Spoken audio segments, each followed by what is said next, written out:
It's an end of an era for another establishment politician. Dominic Raab is finally giving up.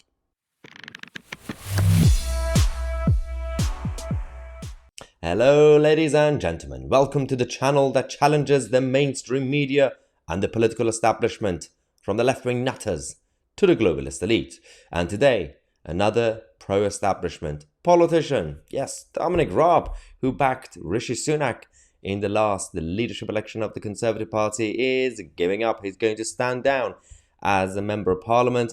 Now, there are a lot of speculations around this. So in this video, we're going to give you the reason that he's giving up publicly, but also speculations about why he actually resigned. So Dominic Raab, who's been under a lot of attacks, and he was forced to resign or get sacked by his friend, the Prime Minister Rishi Sunak, because he was a bossy boss. He was very tough, and civil servants were crying every Monday when they were going to work in their living room. Yeah, so he's had a bit of an ups and down sort of journey over the last few years. He was part of the Vote Leave campaign, but then things went slightly downhill since then.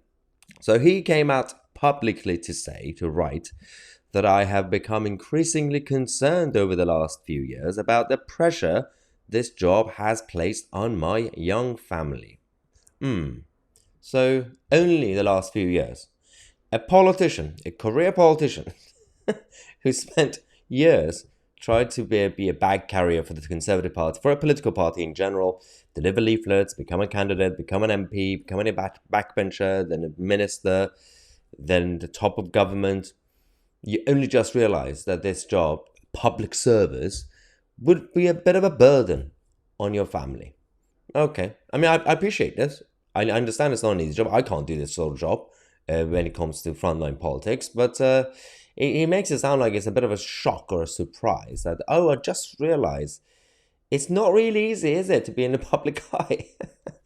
But there are a lot of people going around saying, well, the timing of this is quite interesting, considering it's unlikely for him to get back into government after all the scandals, well, civil servants and the witch hunt and everything else. But also, the upcoming general election, it's not looking too good for people like Dominic Raab. Look at his seat in Surrey. You've got Monica Harding, who is the Liberal Democrat candidate, is actually leading. She is 46.5%. She's getting the share of the vote right now in terms of the opinion polls, but they have been quite consistent. The trend has been showing more support for the Liberal Democrats. So the so-called blue wall in south of England, it is going towards the Lib Dems, and in the north, the red wall is going back to the Labour Party, which makes you think, well, what's going to happen to the Conservative Party? Are they going to get any seats at this point? But it is still early days. Things change so quickly in politics, especially in British politics. We've still got a year or so till the next general election. And you remember back in 1991, 92, just before the 92 elections, things seemed very, very happy for the Labour Party and Neil Kinnock, but things changed at the end because of John Major and, well, Neil Kinnock not being ready to become Prime Minister. Not to say that Rishi Sunak is the best Prime Minister, but Keir Starmer is not really the most charismatic of the leaders. Now, just a bit of a reminder of his recent legacy, Dominic Raab. He hasn't really had the best luck when it comes to decision making and when it comes to having his own conviction. As technically a right-winger and a Brexiteer, he completely caved in. So, for example, the British Bill of Rights. You remember the Bill of Rights? Yeah, they were talking about this for years, the Conservatives and Boris Johnson's government. Then they decided to shelve it. They decided to say, well, it's probably not a priority right now. Dominic Raab listened to people like Rishi Sunak and Jeremy Hunt, who were his friends, and he backed them. And he said, yeah, it's probably best not to do it.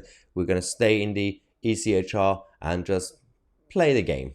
He also backed Rishi Sunak in the last leadership election, which didn't really go down too well because Rishi Sunak got destroyed by Liz Truss, although Liz Truss was then brought down by the system and her mistakes, by the way.